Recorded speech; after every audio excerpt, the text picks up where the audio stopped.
বন্ধুরা, আশা করি তোমরা ভালো আছো। আজকে তোমাদের সুন্দর একটা গল্প বা স্টোরি বলবো ছোট আকারে। আজকে যে বিষয়টা নিয়ে যাব সেটা হলো ধর্ম আর বিজ্ঞান প্রয়োজনীয়তা। আমি গল্প শুরু করার আগে একবার বলে দেবো, যদি আমার পোস্টগুলো আমার কন্টেন্টগুলো ভালো লাগে বন্ধুরা, আমার অবশ্যই পেজকে সাবস্ক্রাইব করে দিতে ভুলো না বন্ধুরা। তাহলে আরও বেশি অনুপ্রেরণা পাবো নতুন গল্প করা। তাহলে শুরু করি। ধর্ম আর বিজ্ঞান। একটা ছোট্ট গ্রামে একদিন একজন ছাত্র তার শিক্ষকের কাছে প্রশ্ন করল, মাস্টারমশাই, মানুষ বলে ধর্ম আর বিজ্ঞান নাকি একে অপরের শত্রু, সত্যি কি তাই?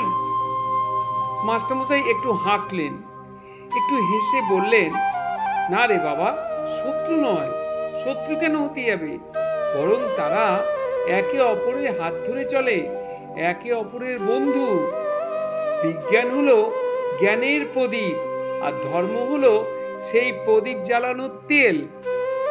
ছাত্র বিস্মিত হয়ে আবার বলল, কিন্তু বিজ্ঞান তো প্রমাণ চায়, আর ধর্ম তো বিশ্বাসের উপর দাঁড়ানো। এরা একসাথে কিভাবে চলতে পারে মাস্টারমশাই? শিক্ষক গভীর দৃষ্টি তাকিয়ে বললেন, শোন, বিজ্ঞান খোঁজে কিভাবে পৃথিবী চলছে, ধর্ম শেখায় কেন আমরা এই পৃথিবীতে আছি।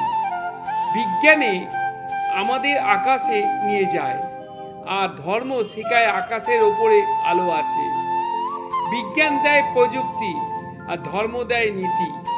যদি কেবল বিজ্ঞান থাকে তবে মানুষ হবে শক্তিশালী কিন্তু শীতল। যদি কেবল ধর্ম থাকে তবে মানুষ হবে বিশ্বাসী কিন্তু অন্ধ। তাই দুটো একসাথে থাকলে মানুষ হয় পূর্ণাঙ্গ। মাস্টারমশাইয়ের কথা শুনে ছাত্রটি চুপচাপ মাথা নাড়ল, আর আকাশের দিকে তাকিয়ে তার মনে হলো, ধর্ম আর বিজ্ঞান আসলে আলাদা নদী নয়, একই সাগরে মিলিয়ে যায় যে নদী। যাই হোক বন্ধুরা, সবাই ভালো থাকবেন, সুস্থ থাকবেন। আর একটা কথাই বলবো, আপনারা কখনোই ধর্ম আর বিজ্ঞান নিয়ে ঝগড়া অশান্তি করবেন না, বা ছাত্রদের বা বাচ্চাদের শেখাবেন না। কারণ দুজনেই কিন্তু সমান গুরুত্বপূর্ণ। কারণ ধর্ম ছাড়া বিজ্ঞানও চলবে না, কারণ বিজ্ঞান ছাড়াও ধর্ম চলবে না। একে অপরের পরিপূরক করুন, বৈরিতা নয়, মৈত্রী বন্ধুত্ব করুন। কারণ দুজনকেই দরকার। তার ব্যাখ্যা আমি করে দিলাম। যদি মনে হয় গ্রহণ করবেন, না হলে ছেড়ে দেবেন। যদি প্রয়োজন মনে করেন সাবস্ক্রাইব করতে ভুলবেন না।